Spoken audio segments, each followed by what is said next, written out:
Magandang araw po mga kababayan. Welcome po sa Pinilakan Lakbay. Ngayon gagawa po tayo ng cheesy longganisa bibingka. Naku, special po ito. Tara, umpisa na po natin. Magbabad po muna tayo ng bigas. Overnight ko po itong binabad bago ko po i-blender. Opo, blender po gagamitin ko. Siyempre, kung meron naman nagigiling po sa lugar niyo sa palengke, mas okay. Start na po natin i-blender. 1/2 cup po ng tubig ang ilalagay po natin. Sa blender po talaga, kailangan po talaga may liquid.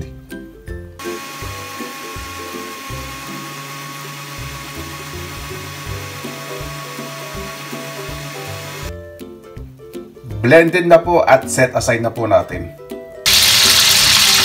Gumawa din po ako ng homemade meatballs longganisa para siguradong mas masarap po ang ating gagawing bibingka. Siyempre, ito po yung ating pinaka-main ingredient. Kaya kailangan siksikin po talaga natin, lalo na po kung sa bahay o special order. Lalo na po ngayon magpapasya na magandang negosyo po nito. Huwag po kayong papautang para hindi po kayo mabulset.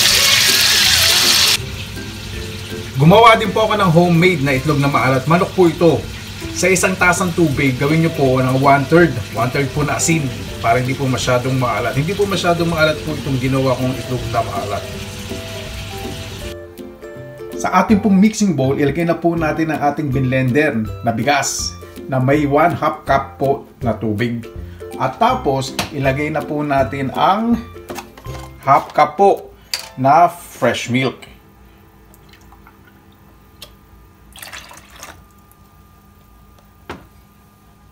Maglagay po tayo ng 2 itlog. Pero parang mas masarap gagawin ko na pong 3 itlog. Pero depende po sa inyo Gusto ko po kasi mas malinamnam po ang ating bibingka. Siyempre pag bibili kayo special na bibingka po, di ba? Nilalagyan ng itlog, yung iba wala. Yung plain or yung ordinary, yung regular. Sukal.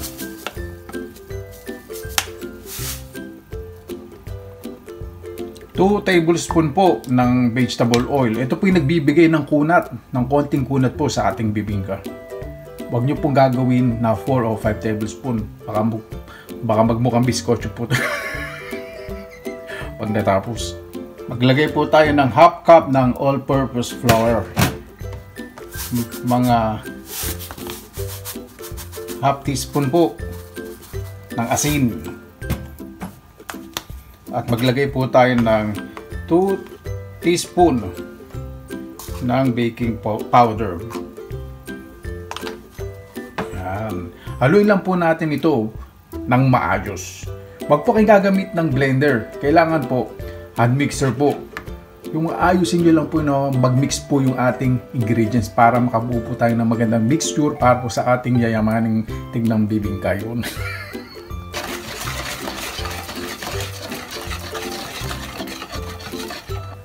Kapag nahalo na po natin, maglagay po tayo ng mga half cup po na quick melt or grated cheddar cheese. Cheddar cheese po itong ginagamit ko kasi mas malinamnam po ito. Pero depende po sa inyo quick melt. Kasi pag quick melt po, madaling, siyempre, pag sinabi quick melt, madaling matunaw, madaling maluto. Dahan-dahan nyo lang po, i-fold nyo lang yan. I-fold, ibig sabihin, hindi nyo po hahaluin na parang nagkakahit kayo ng nyug. Ganito lang po yan. Yan, okay na po yan. Pag okay na po ang ating bibingka mixture, i-rest lang po natin ito ng 5 to 10 minutes.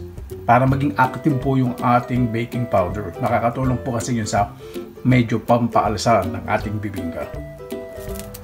Ayan. Habang nire-rest po natin ang ating mixture, magdarang na po tayo ng dahon ng saging. Para matanggal po yung mga mikrobyo.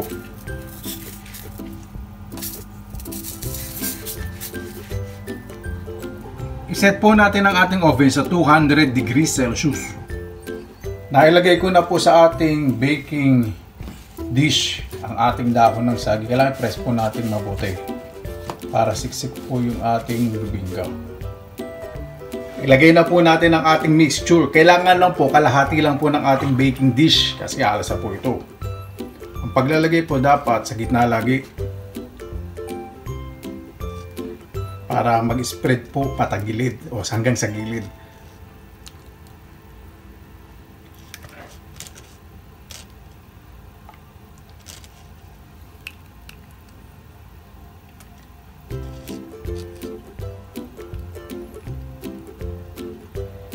Konti pa.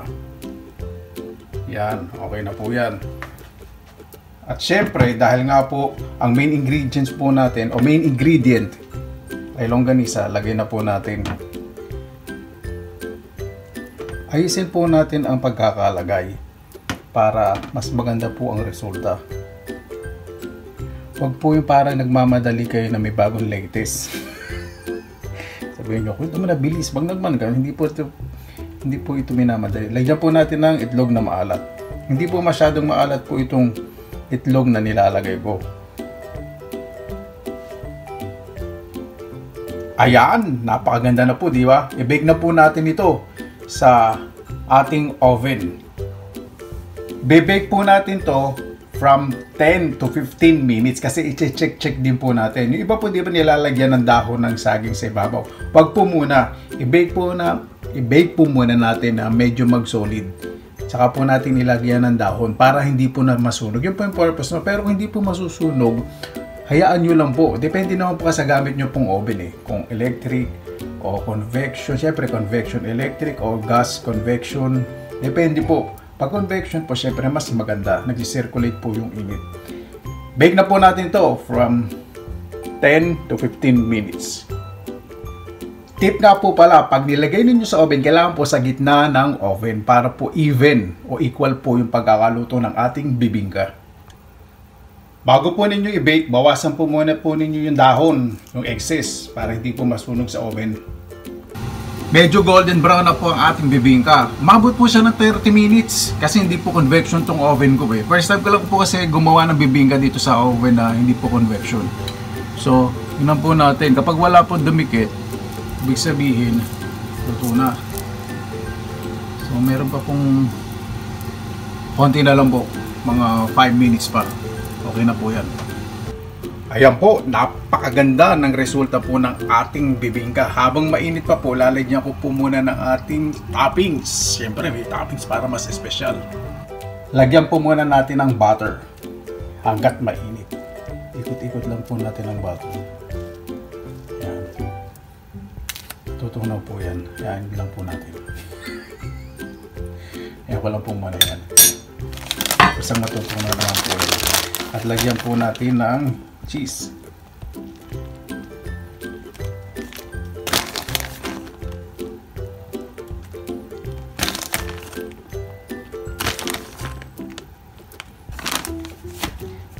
Halay ko po sa oven mga 1 minute. Hindi naman siguro 1 minute. Mga 5 to 10 seconds lang po para mamelt lang po yung butter na at medyo mamelt po yung ating cheese. Ayan! Na-melt na po natin ang ating cheese. Maglagay pa po tayo ng konti para sa ating matinding presentation, sa mabangis na presentation. At syempre, maglagay po tayo ng grated coconut. Ito po yung nyug na maniba, na hindi pa po masyadong dry na dry. Kasi mas gusto ko po ito parang buko. Nag-aagaw po yung lasa ng buko sa kanang nyug. Kaya mas masarap po tignan.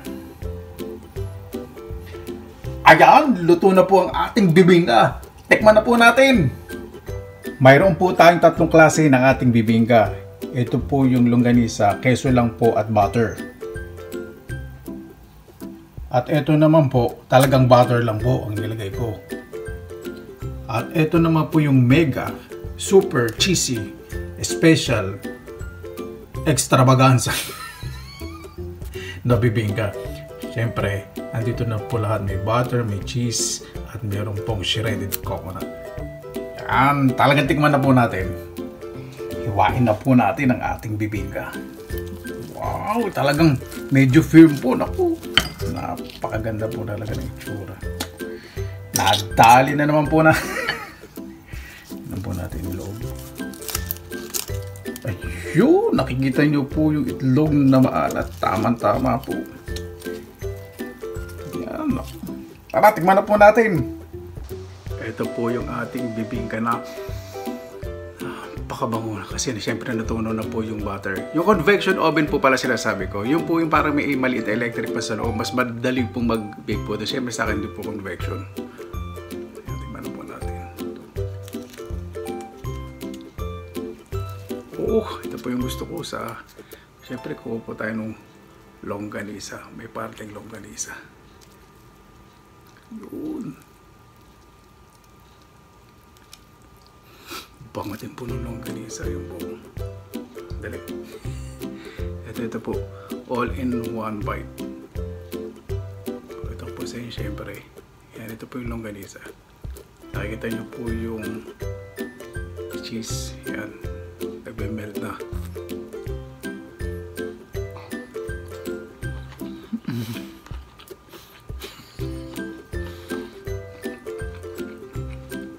Napakasarap po. Sundan nyo lang po yung ginawa ko recipe dahil ito po walang editing na recipe. Dalang pong video siyempre na-edit ko. Siyempre baka mamaya minsan nakutot ako, di ba? Kailangan edit po. Pero ito yung recipe, wala po ditong substitute. Talagang ito po yung recipe ganun. Sarap.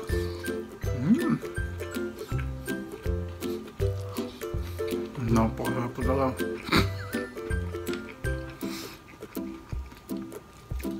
Malinamnam na malinamnam. Pwede nyo po ito ibenta, depende sa, syempre sa inyong costing. Pang special po ito, lalo na po magpapasko sa inyong Noche Buena, bago itong Media Noche, no?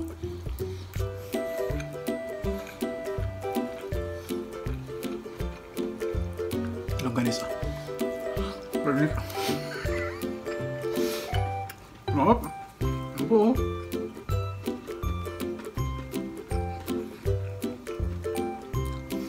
Paano po, maraming salamat po sa inyo oras na nila sa Pinilakan Lakbay sa akin pong nagmamarunong na recipe. Siyempre, gagawa po talaga ako ng recipe na susubukan ko.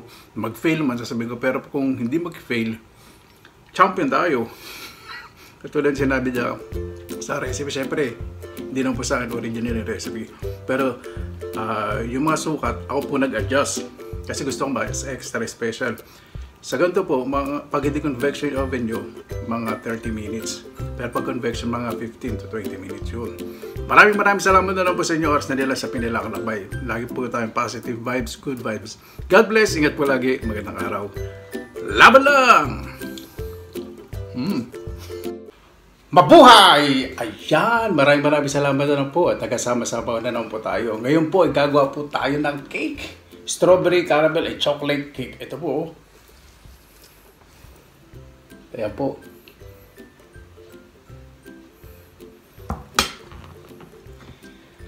Dasal po muna tayo bago po tayo mag-umpisa sa ating recipe. Ngayon, maraming salamat na po sa grasya binigay niyo po sa amin sa araw na to. Huwag may maayos na po sitwasyon. Maraming salamat po. Sana positive vibes na lang po lahat. Kaya sa lahat po, nasuko na po namin sa inyo lahat sa kanil susunod. Sana pa. Meron din po ko ditong tsaa. Sabi po nila, ang masarap daw po ng cake, lalo do, kapag ginamitan nyo po ng cake slicer na hindi po matalim, kailangan po soft po yung sponge. Tignan po natin kung successful po tayo. Yun! Napaka-moist. Yun! Dami ko po malaking pinggan. Ayan! Ito po ang ating cake.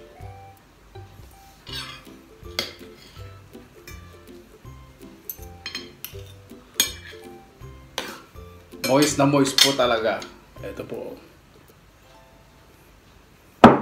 Po natin.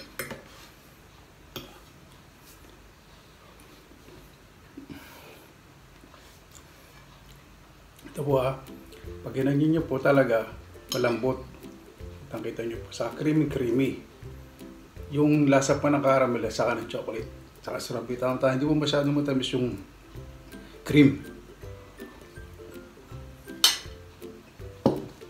Ano po? Hindi tayo magmumukbang po ngayon. Umpisa na po natin yung recipe. Tara, umpisa na po natin. I-set po muna natin ang oven sa 175 degrees Celsius. Maglagay po muna tayo ng half cup na all-purpose flour. Half cup po ng potato flour. Pwede po ditong substitute po ang cassava flour sa Pilipinas. At maglagay po tayo ng 2 kutsara o 2 teaspoon po na baking powder. Haluin po natin ang ating dried ingredients hanggang sa maging maayos po ang pagkakamix. Maglagay po tayo ng 4 na itlog sa separate na mixing bowl. Isunod po natin ang 1 cup po na sugar.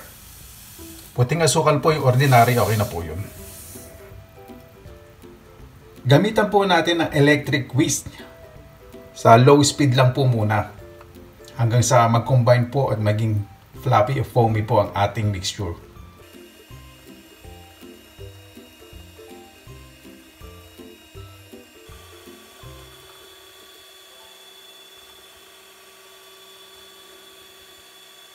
Kapag medyo nagiging foamy na po, i-turn on na po natin o switch po natin ang ating electric whisk sa high speed hanggang sa mag-white color po ang ating egg and sugar mixture.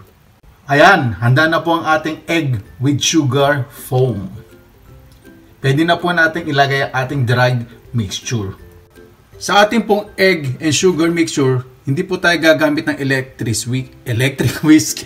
Gagamit lang po tayo ng simpleng panghalo. Depende po sa inyo.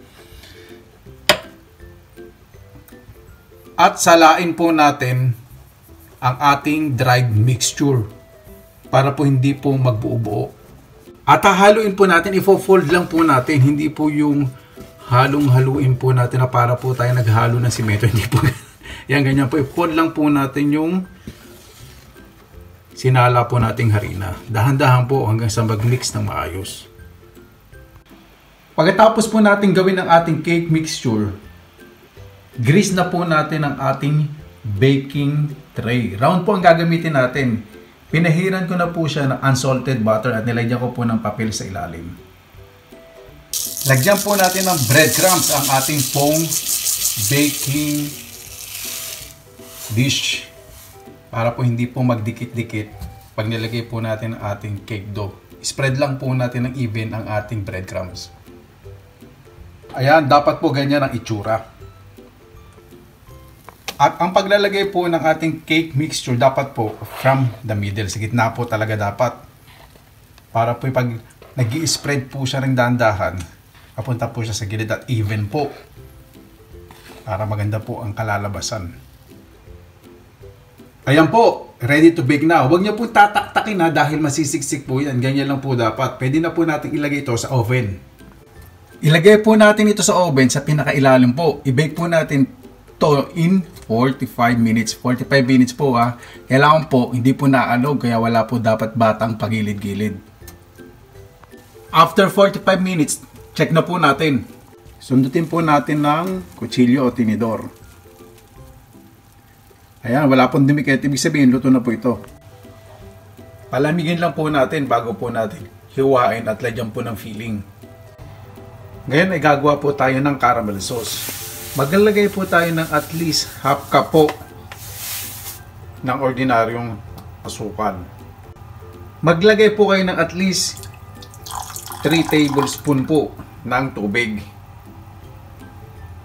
At iset po natin ang ating kalan sa low heat lang po low heat. Huwag po natin itong haluin. Kaya lang po natin medyo mag-caramelize. Ayan po, nag-caramelize na po yung ating sugar mixture. Dahan-dahan na po natin lagay ang ating cream. Pero haluin po muna natin ang ating sugar mixture na nag-caramelize. Dahan-dahan lang po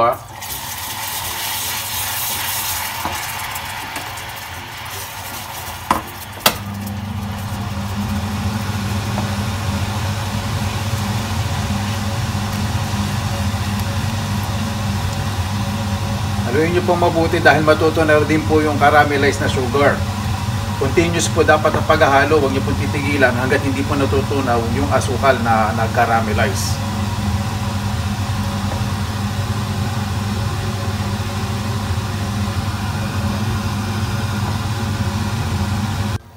Natunaw na po ang ating caramelized sugar. Haluin niyo pong mabuti. Low heat lang po hanggang sa lumapot po ito. Depende po sa inyo kung gaano kalapot ang gusto po ninyo. Ako po hindi po masyadong malapot dahil gagawin po itong toppings po sa ating cake. Ayan, ready na po ang ating caramel sauce. Nakuha na po natin ang tamang texture. Okay lang po yan kasi pag lumamig pa po ito, mas lalapot pa. Mag-prepare po tayo ng 4 cups po ng all-purpose cream. I-whisk po natin ito. Electric whisk po ang gagamitin natin. Maglagay po tayo ng 1½ tablespoon po ng powdered sugar. Ito po yung ginagamit sa mga jam. Yan. At gamitin na po natin ng electric mixture o mixer. Hindi po mixture, mixer. At start na po natin gamitan ng electric mixer hanggang sa maging foamy po. Talagang foamy na hindi po malalaglag sa bowl. Ayan. Ready na po ang ating cream. Hindi na po siya nahulog. Dapat po ganyan. Ngayon ay gagawa naman po tayo ng chocolate sauce. Sa ating pong double boiler. Double boiler po. Ayan. Magpainit po muna tayo ng tubig. Sa medium heat lang po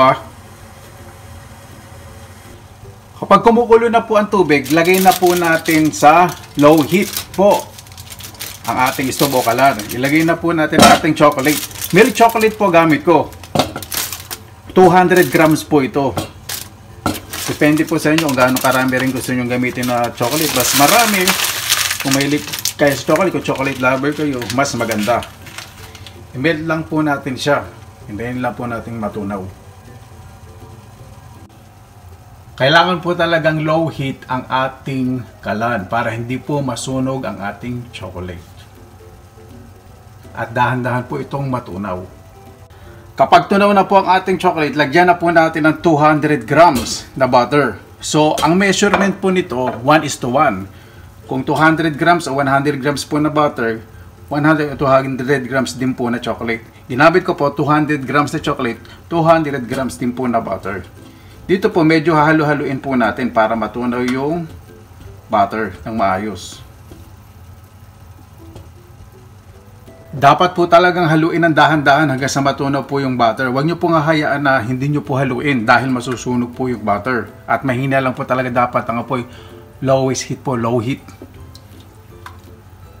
Ayan, tunaw na po ang butter. Patayin na po natin ang kalanong apoy. Nakuha na po natin yung tamang consistency. Kasi pag lumamig pa po ito, medyo lalapot pa po. Alisin na po natin sa kalan. Ang susunod na gagawin naman po natin ay strawberry.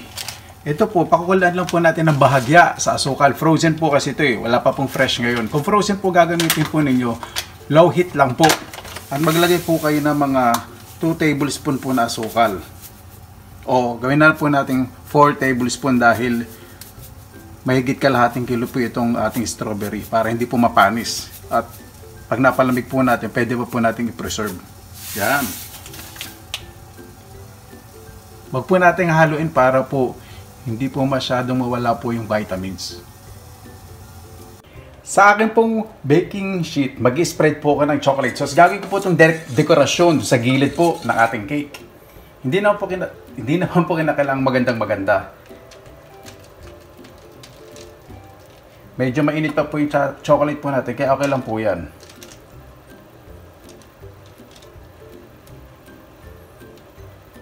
Pero kung malamig na ba ito at mas thick, mas okay.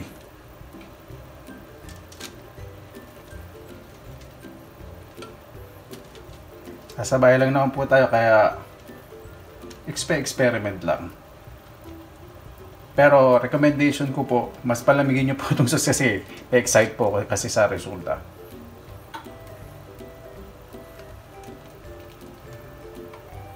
Lalagay ko po sa gilid to ng ating cake.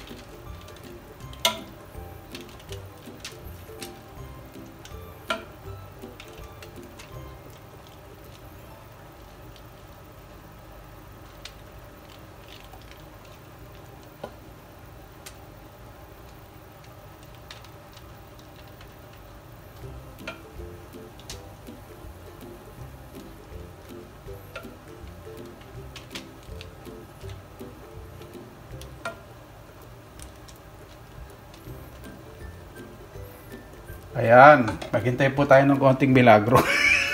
Kung successful. Hindi, successful po ito. Palamigin lang po natin. Slice na po natin ang ating sponge. Medyo maganda po. Binaligtad ko po, ito po yung bottom, ito po yung top. So, meron po akong kutsilyo, matalim po. Depende po sa inyo, syempre, kung saan kayo komportable yung kutsilyo gamitin. Pisan po natin ang ibabaw.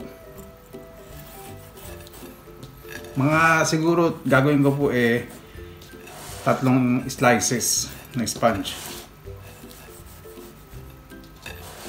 Hindi ko po muna gagamitan ng pampaikot habang naghiwa po kasi mas nakakontrol ko po kasi pag ganito Kasanay na po ako. Pag naglalagay lang po ako ng icing, saka ginagamitin ko po yung pasosyal na social na nagyayaman-yamanan po na pinapaikot. Ayan.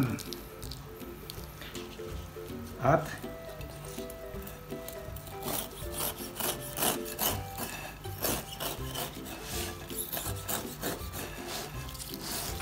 sa bahay naman po tayo kaya hindi naman kailangan na perfecto dahil matatakpan din ang po yan ng icing.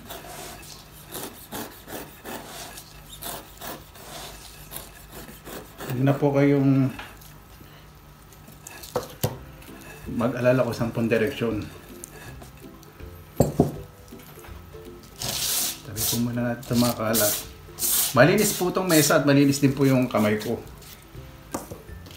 At lagay na po natin ang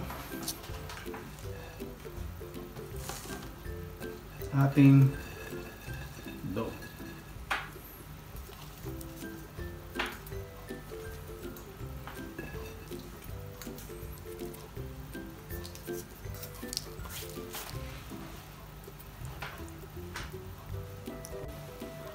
First layer po, meron po tayong pineapple juice.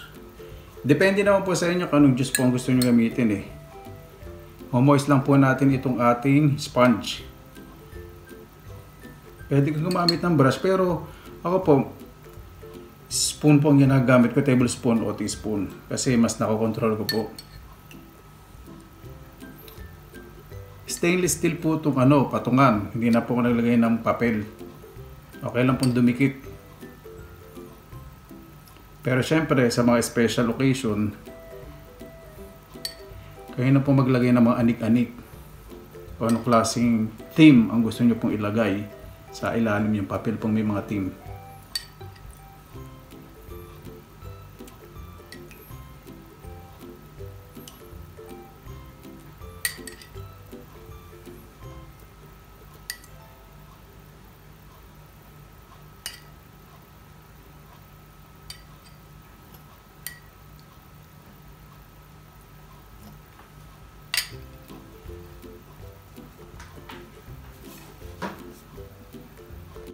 Ayan, moist na po. Isunod po natin itong strawberry jam. Binili ko po ito sa shop. Hindi po ito yung strawberry na pinakuloan ko kanina. Iba po ito Spread lang po natin mabuti. Ang gamit ko lang din po dito ay tablespoon. Depende sa inyo kung gusto nyo gamit ng spatula.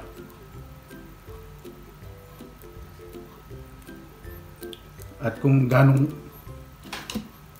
excuse me po. Kung gaano kakapal ang gusto po ninyong ilagay na jam sa gitna. Spread lang po natin mabuti.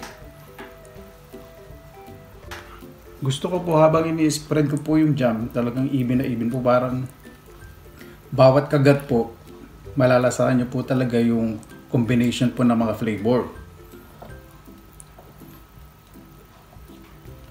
Talaga hanggang sa kagilid-giliran. Yan, okay na po yan. Susunod naman po natin ay ang ating cream frosting. Huwag nyo pong bibiglain kasi minsan pag kumapal po yung cream ma-overload po yung filling. Subukan po muna natin sa yan mga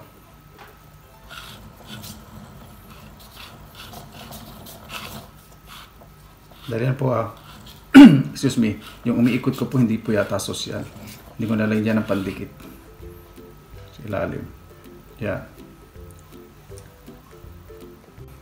Ayan, okay na po yan. Ulit-ulitin lang po natin yung process. Lagay po natin ang sponge. Moist po natin ang juice, jam, at cream. Ayan, tapos na po nating ma-moist. Malagyan ng jam at cream po. Cream filling. Linisin lang po natin yung gilid. Para pag nag-decorate po tayo, maayos. Kahit sa bahay naman po natin gagawin, hindi naman po yung parang magsisinangag po tayo na bahala na si Batman. Yan po, kahit naman pagandahin po natin, di ba? Practice sa bahay, malay nyo, maganda rin itong pagkakitaan. Maganda po pa talaga, kaya lang, may kamahalan syempre yung mga ingredients. Pero depende kung saan po kayo makakamura.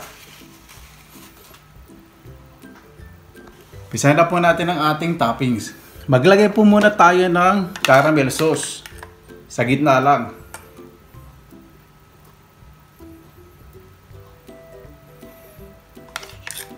Dito ko po ilalagay yung medyo pinakuluan lang po natin na strawberry, yung frozen.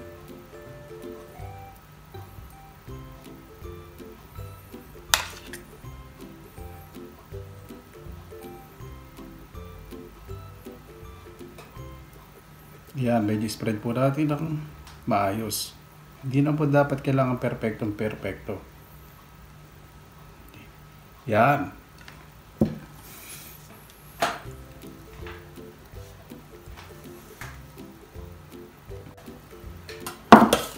Kuha po tayo ng strawberry, yung inano po natin, medyo pinakuluan. Kasi pag gulo-gulo po lalamod, medyo pugulo lang po. Ito oh. Patutuloy nyo po, may butas po itong sandok ah.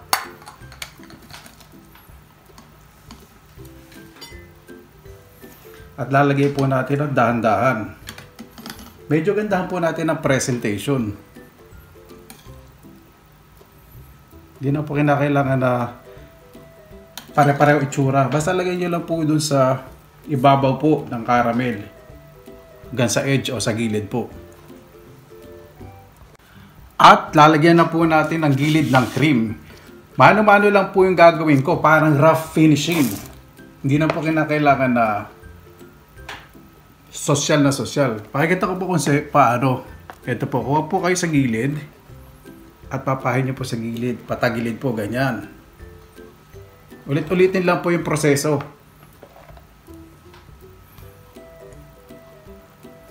Diba po, napakaganda. Nadali ko.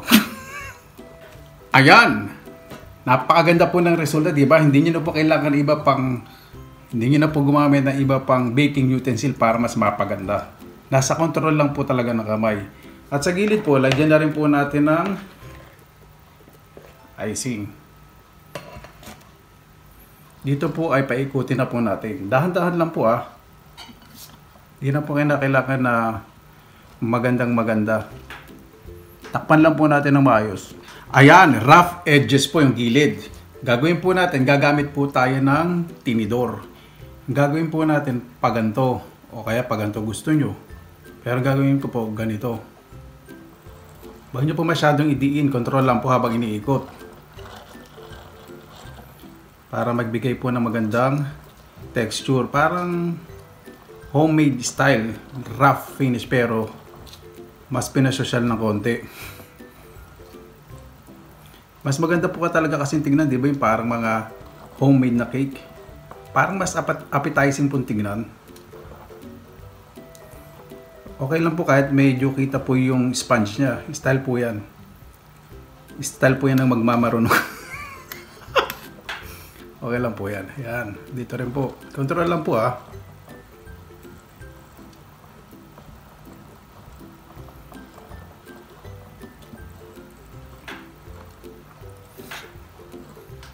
At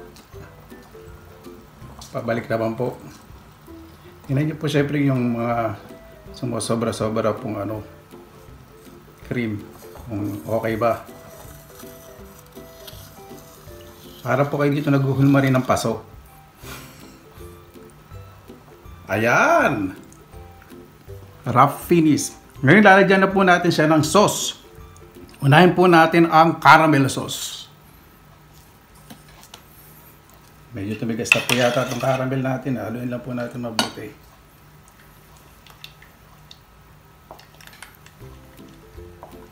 Yan.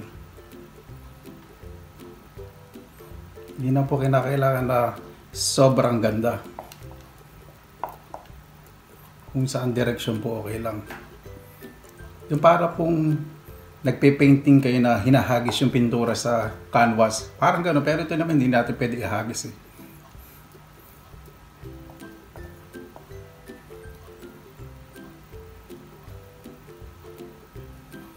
Di ba po? Nagmumukhang mamahalin na. Paikutin po natin. Para habang ilalagay po natin yung ating caramel, nagmumukhang yayamanin yung itsura ng cake po natin.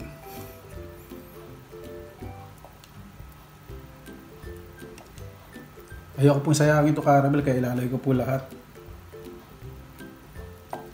Napakamahal din po ng presyo ng cream at asukal.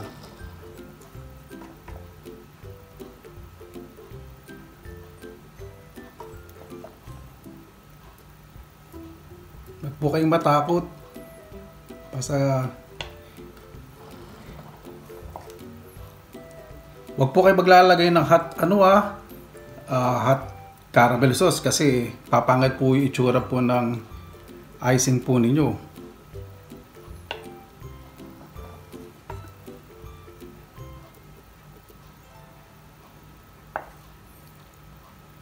Yan, ganyan lang po. Feeling professional. Pag inisip niyo po professional parang may magandang finish na professional sana. May ganun sana gumanda. Totoo po yun. Kailangan talaga in-enjoy nyo po yung ginagawa kasi lalabas po yun sa resulta. Sa resulta po ng pagbabaka sakali. Pero ito, di po, ganda na resulta. Tingnan nyo naman. Susunod po natin, ayan, chocolate sauce. Ilalagay lang po natin yung chocolate sauce sa gilid po, hindi na sa gitna. Para hindi naman po mag-over decorate po yung ating. Ayan. Yung chocolate sauce po, medyo malabnaw. Para maganda, parang dot-dot lang po yan. Dinagdagan ko pa po ito ng konting butter para mas magandang tignan. Para maiba naman po yung texture sa caramel. Ayan.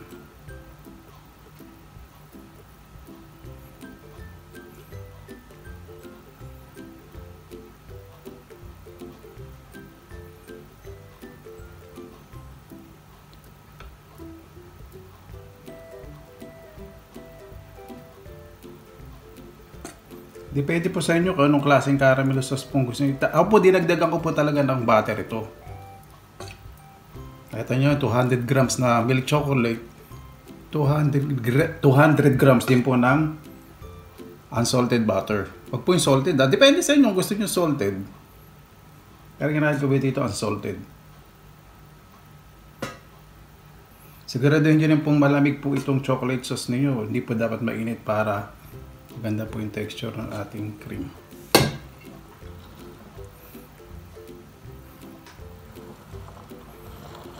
Linisin po natin yung gilid para magmukhang professional daw. Yan!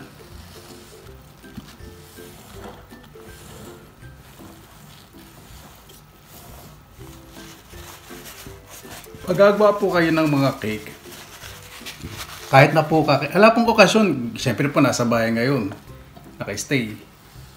Magagawa po talaga kayo, sarapan nyo na. Hindi yung pwede na yan. Wag po tayong gano'n ugali na pwede na yan. Basta mukhang cake, lasang cake, pwede na yan. Sarapan at gandahin na rin po natin. Para mas ma-enjoy. Kasi yung presentation po talaga, mas nag-add po ng additional po yun. Kaya minsan diba, napapabili tayo kasi mukhang masarap ang dating.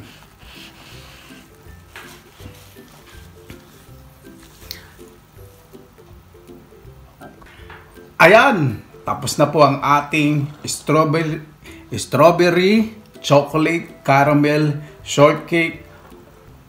Basta matamis na cake. Pasensya na po kayo ito. Atat na po kasi ko sa pagtikim ng asukal. Maraming salamat na naman po sa pagsabay po sa Pinilakan Lakbay. Para pa po sa mga ibang recipe, pakibisita lang po ang Pinilakan Lakbay channels. Pagbabrowse nyo po o titignan nyo po yung channel, babaan nyo lang po, meron po ng mga Pinoy recipe at iba't ibang klase pa pong recipe. Maraming salamat po. God bless. Good vibes lang po tayo lagi. Magandang araw. Laban lang! Ilagay na po natin ang ating pinatigas na chocolate. Depende naman po sa inyo kung style po ang gusto nyong gawin. Para po finishing touch.